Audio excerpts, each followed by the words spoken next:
സുരേഷ് സുബ്രഹ്മണ്യം, ഇപ്പോൾ കുട്ടികളെ സ്കൂളിലേക്ക് അല്ലെങ്കിൽ കോളേജിലേക്കൊക്കെ പഠിക്കാൻ വിടുന്നത്, അവരെ ഹോസ്റ്റൽ നിർത്തി പഠിപ്പിക്കുന്നത് പഠിക്കാനുള്ള കൂടുതൽ സൗകര്യവും സാഹചര്യവും പരിസരവും ഒക്കെ ഉണ്ടാകട്ടെ എന്ന് വിചാരിച്ചിട്ടാണ്.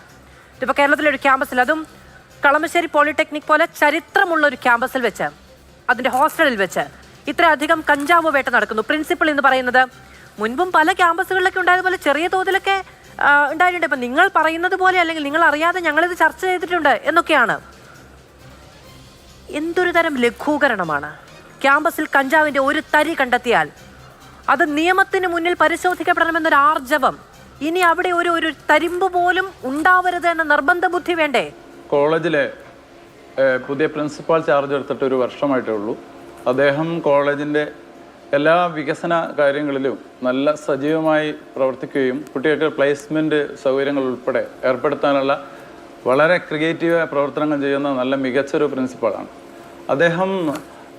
ഈ PTA കമ്മിറ്റി അധികാരമേറ്റത് മുതൽ തന്നെ കോളേജിലെ ഇത്തരം ലഹരിയോടുള്ള സാമീപ്യം ഒഴിവാക്കാൻ വേണ്ടിയുള്ള വലിയ തോതിലുള്ള പ്രവർത്തനങ്ങൾ നടപ്പിലാക്കിയിട്ടുണ്ട്. PTA എക്സിക്യൂട്ടീവിൻ്റെ ജാഗ്രതാ സമിതി രൂപീകരിച്ചു.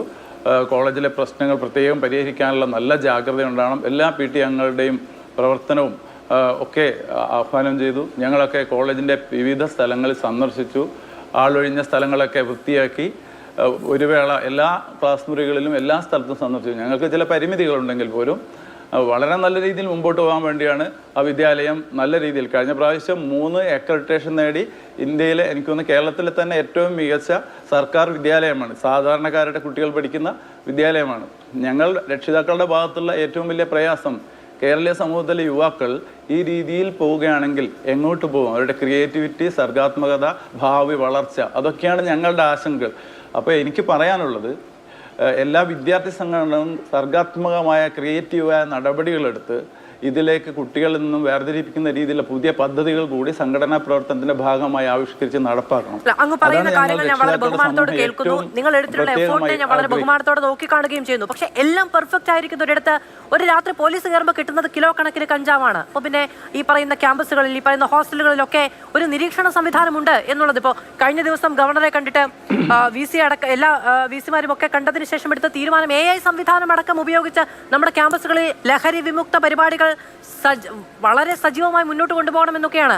AI ഒന്നും വേണ്ട, ജസ്റ്റ് ഒന്ന് പോലീസ് കയറിയിട്ടുണ്ടെങ്കിൽ കിലോ കണക്കിന് കഞ്ചാവും കുപ്പിയും അതിന് അളക്കുന്ന ത്രാസും ഒക്കെ കണ്ടുപിടിക്കാൻ കഴിയുന്ന അവസ്ഥയിലാണ് നമ്മൾ ഈ അക്രഡിറ്റേഷൻ കിട്ടുന്നതും റാങ്ക് കിട്ടുന്നതും ഒക്കെ വലിയ തോതിൽ ഘോഷിക്കുന്നത്. അത് മാത്രമല്ല, ഒരു കോളേജിലും ഇത്തരം സംഭവങ്ങൾ നടന്നുകൂടാത്തതാണ്. 1400 വിദ്യാർത്ഥികളാണ് ഈ വിദ്യാലയത്തിൽ പഠിച്ചുകൊണ്ടിരിക്കുന്നത്.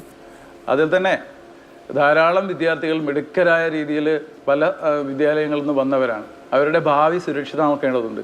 നമ്മുടെ ആധുനിക കലാലയങ്ങളിൽ പഠിക്കുന്ന യുവസമൂഹം മുഴുവൻ ഈ തരത്തിലേക്ക് പോകുന്നത് വളരെ ആശങ്കയോടുകൂടിയാണ് രക്ഷിതാക്കളായ ഞങ്ങൾ കാണുന്നത്. കോളേജിലെ പരമാവധി കഴിയാവുന്ന തരത്തിലുള്ള പ്രവർത്തനങ്ങൾ നടപ്പാക്കിയിട്ടുണ്ട്. CCTV-കൾ പല സ്ഥലത്തുമുണ്ട്. മാത്രമല്ല, പോലീസിൽ പ്രത്യേക പരാതി പ്രിൻസിപ്പൽ നേരത്തെ കൊടുത്തിരുന്നു. ഓരോ കുട്ടിയെയും പ്രശ്നങ്ങൾ കണ്ടെത്തുമ്പോൾ നേരത്തെ തന്നെ പോലീസിന് പരാതി കൊടുത്തിരുന്നു. ആ രീതിയിൽ പോലീസും എക്സൈസ് വിഭാഗവും സന്ദർശിക്കാറുണ്ടായിരുന്നു. പ്രത്യേക ബോധവൽക്കരണത്തിന് എക്സൈസിൻ്റെ ഒക്കെ ആളുകൾ വന്ന് പരിശീലനവും ഒക്കെ കുട്ടികൾക്ക് കൊടുത്തിട്ടുണ്ട്.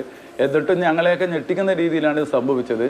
1400 വിദ്യാർത്ഥികളിൽപ്പെട്ട ആരെങ്കിലും സ്വകാര്യ ഭാഗങ്ങളിലോ അല്ലെങ്കിൽ വേറെ ഏതെങ്കിലും ശരീരത്തിൻ്റെ ഭാഗങ്ങളിലോ എന്തെങ്കിലും കടത്തിക്കൊണ്ടുപോയാൽ അധ്യാപകർക്കോ ഒരുപക്ഷെ മറ്റുള്ളവർക്കോ ഒരു പരിധിയിലപ്പുറം കണ്ടുപിടിക്കാൻ പറ്റില്ല എന്നുള്ളതാണ്. ഇതിപ്പോൾ ഇത്രയും വലിയ അളവിൽ കണ്ടെത്തിയെന്ന് പറയുന്നത് ഞങ്ങൾ ഞെട്ടലോട് കൂടിയാണ് കേട്ടത്.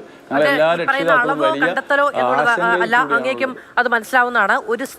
ഒരു വസ്തു ഒരു സ്ഥലത്ത് എത്തണമെങ്കിൽ ആ സ്ഥലത്ത് അതിന് ആവശ്യക്കാരുണ്ട് എന്നതാണ് അതിൻ്റെ പച്ച മലയാളം. അങ്ങനെ ആവശ്യക്കാരായി നിൽക്കുന്നവർ, പണം കൊടുത്തത് വാങ്ങാൻ തയ്യാറാകുന്നവർ, ഉപയോഗിക്കാൻ തയ്യാറാകുന്നവർ 10, 18, 20 വയസ്സുള്ള നമ്മുടെ കുട്ടികളാണ് എന്നുള്ളതാണ് അതിൻ്റെ ഏറ്റവും ആശങ്കയേറ്റുന്ന തലം, വശം എന്ന് പറയുന്നത്. കഞ്ചാവ് അവിടെ വിൽക്കാൻ കൊണ്ടുവന്നിട്ടുണ്ടെങ്കിൽ അത് വാങ്ങാൻ തയ്യാറായി നിൽക്കുന്നവർ, വിൽക്കാൻ നിൽക്കുന്നവരും വാങ്ങാൻ തയ്യാറായി നിൽക്കുന്നവരും നമ്മുടെ കുട്ടികളാണ് എന്നുള്ളതാണ്. അതുകൊണ്ട് തന്നെ അത്രമേൽ ജാഗ്രതയോടെ കാണേണ്ടതുണ്ട്. പോലീസിൽ മുൻപ് പരാതി നൽകിയിട്ടുണ്ട്, PTA മീറ്റിംഗ് അടക്കം വിളിച്ചിട്ടുണ്ട്, പലതരത്തിൽ ഇതിനെ തടയാൻ ശ്രമിച്ചിട്ടുണ്ട് എന്നുള്ളതാണ് പ്രിൻസിപ്പൽ അടക്കം അങ്ങടക്കം അവകാശപ്പെടുന്നത്. പക്ഷേ എന്നിട്ടും അതിന് തടയിടാൻ സാധിച്ചിട്ടില്ലെങ്കിൽ എന്തുകൊണ്ട് എന്ന ചോദ്യത്തിന് കൂടി നമ്മൾ ഉത്തരം കാണേണ്ടതാണ് ഉണ്ട്.